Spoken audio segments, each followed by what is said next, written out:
A Juneteenth celebration here at 14th and U Street in Washington, D.C. ended in tragedy on Sunday night. A teenager was shot and killed and others injured.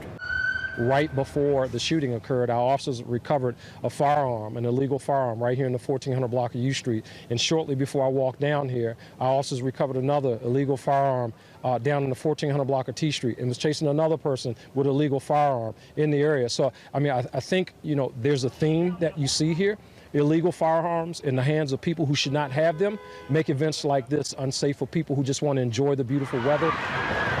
The chaos erupting at what police call an unpermitted event called Mochella celebrating Juneteenth.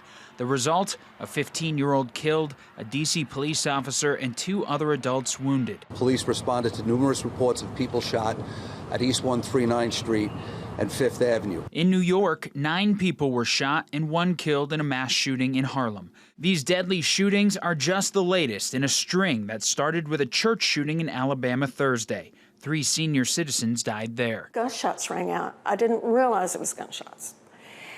And a lot of people dived for the floor. I dived for the floor, and when I got down there, I realized that 2 of my girlfriends who had been sitting at the table with me had been hit. In the background of this ongoing violence, negotiations continue on Capitol Hill, trying to make progress on gun reforms. Texas Senator John Cornyn took the lead on negotiations for Republicans, but he was met with boos in his home state at the Texas Republican Convention. Still, he tried to make the case for the bipartisan deal. So you might ask, what is on the table? More mental health resources, more support for our schools, and making sure that violent criminals and the mentally ill cannot buy a firearm. That primarily means enforcing current law. President Joe Biden said over the weekend he's ready for a bill to hit his desk.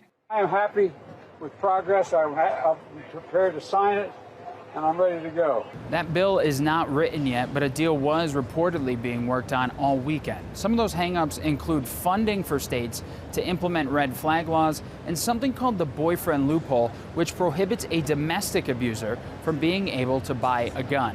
It will be very tough to get the bill into writing and passed before Congress goes on the 4th of July holiday break next week. In Washington, D.C., Matt Galka, CBN News.